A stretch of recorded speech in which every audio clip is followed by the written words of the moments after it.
Welcome to this session on correlation and regression. This is an area where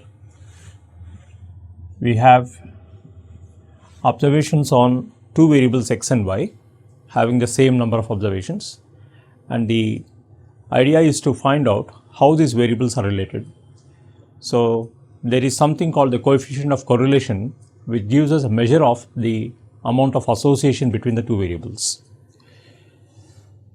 We can denote the coefficient of correlation by the symbol R. This is called the Karl-Pearson coefficient of correlation, and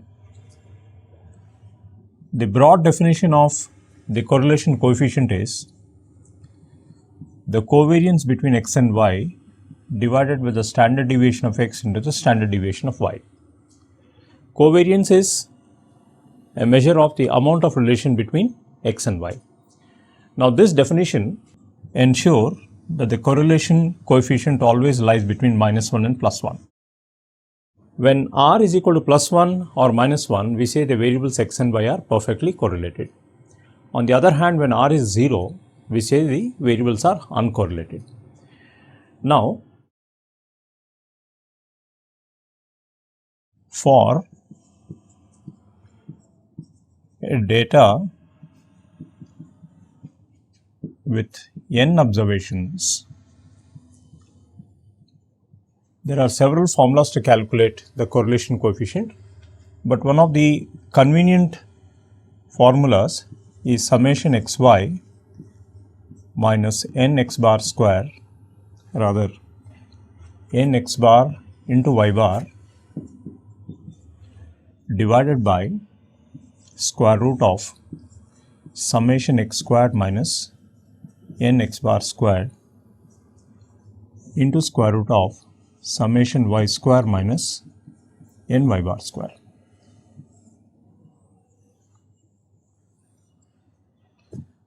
This formula is actually derived from the more general formula which is written here. Now, if you are given the number of observations n, if you know the summation of x, if you know the summation of y, from which you can calculate the means of x and y, you can work out the correlation coefficient. Apart from this, we have the Spearman's rank correlation coefficient,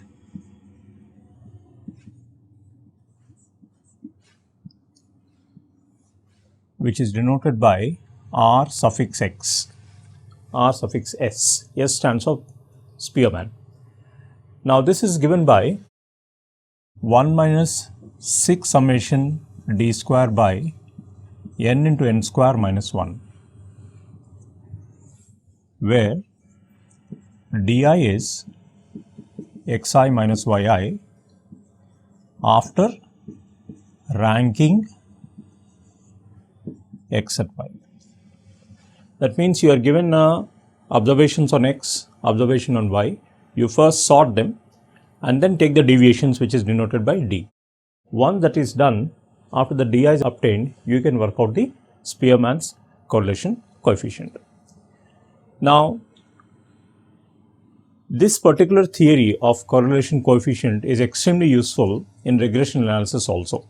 We will come to that aspect soon, but we will have to just remember that we have one more coefficient known as coefficient of determination.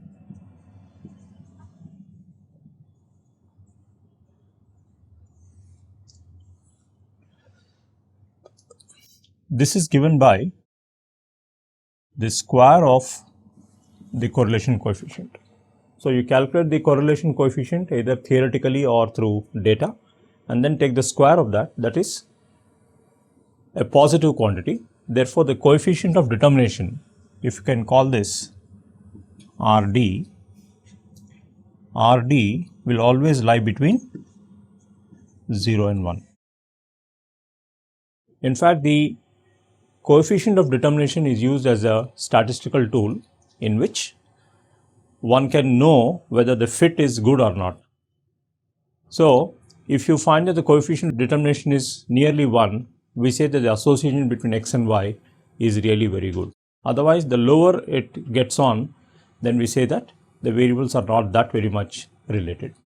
So, let's next see the aspect of regression lines and regression coefficients before we take up one exercise. Now, imagine there are two variables x and y which have certain amount of association between them, like the price and demand of a commodity, or the heights and weights of a group of people, or the number of hours a student works and the results that he obtains are all related variables. So, in such a case, one will depend on the other. Therefore, it is possible to build an analytic relation between one on the other. So, we can talk about regression line of y on x as well as of x on y. Here we are strictly assuming that the data is linear. In fact, data need not be linear, which becomes much more complicated. Nonlinear regression models are much more advanced. We are not going into that. We will talk about linear regression. So, if you have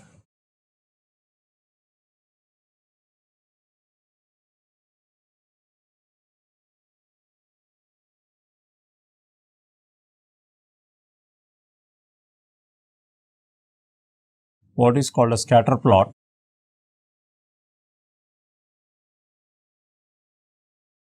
you can imagine an approximate straight line which passes through the data.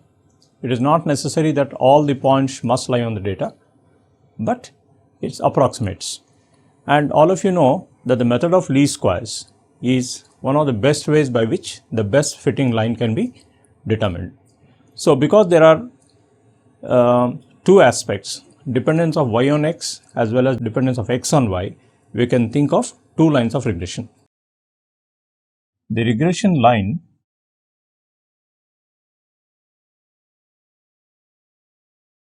of y on x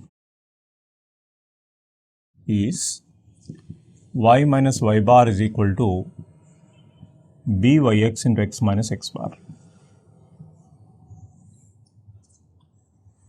Byx is called the regression coefficient of y on x. Secondly, we can talk of the regression line of x on y. This is given by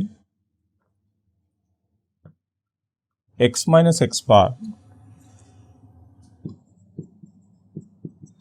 is equal to bxy into y minus y bar. This coefficient bxy is called the regression coefficient of x on y. The difference between both of them is the first one is used to estimate y given x, the second one is used to estimate x given y. Now, there are interesting observations. Byx is determined by r standard deviation y by standard deviation x, and bxy is determined by r standard deviation x by standard deviation of y, where r is a correlation coefficient. This is standard deviation of y, this is standard deviation of x.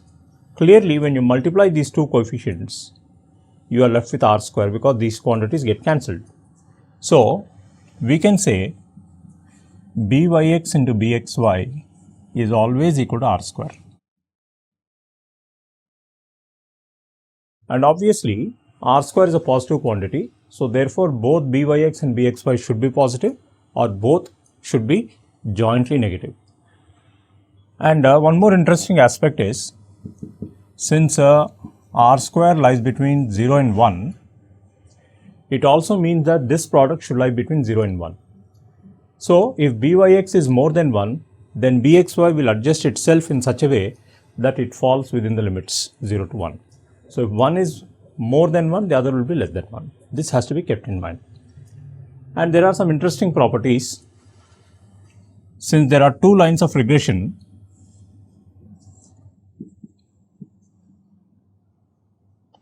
their point of intersection is very important to understand.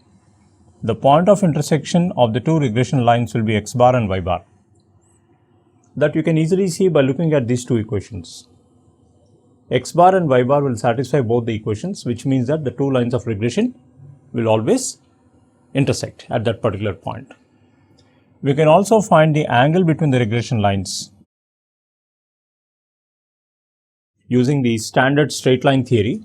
For example, the slope of this line, if you can call it as m1 is byx, and if you take this one, the slope is 1 by bxy, because I hope you all remember, reading the slope of a straight line should always be done with y on one side and bxy goes to the left hand side. So the coefficient becomes 1 by bxy.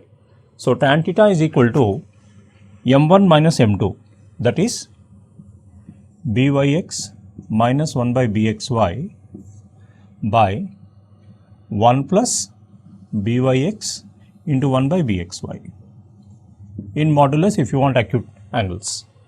So if you actually simplify that and use these formulas, you can use that as a formula if you know the regression coefficients. Otherwise, the same formula reduces in terms of correlations and standard deviations. So if you take LCM here, you get byx into bxy, which is equal to r square. So you'll get r square minus 1. And then here, if you take LCM, bxy of course will get cancelled. You will get bxy plus byx. So you will have this. If you simplify,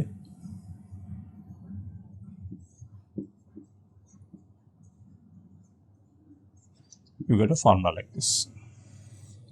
So the angle between the two regression lines can be estimated either like this or like this. For this you require three quantities, namely standard deviations and the correlation coefficient. For this you just require the two regression coefficients. And interesting observations are, when the variables are uncorrelated, r will become 0. So division by 0 will make this quantity infinity. So theta will become 90 degrees. That means when the two regression lines are mutually perpendicular, the variables will be uncorrelated. On the other side, when when the variables are perfectly correlated, r square will become plus 1. So therefore, you will get a 0. So when tan theta is 0, theta is 0, therefore the two regression lines will coincide. So the summary is, if you know the regression coefficients, you can calculate the angle between the regression lines, and you can use the regression coefficients to calculate the correlation coefficient, and the angle between the regression lines can be estimated like this or like this. And as special cases, when the variables are uncorrelated, theta will be 90 degrees. When the variables are perfectly correlated, theta will be 0. So therefore the regression lines coincide. So let us now get into a few illustrations.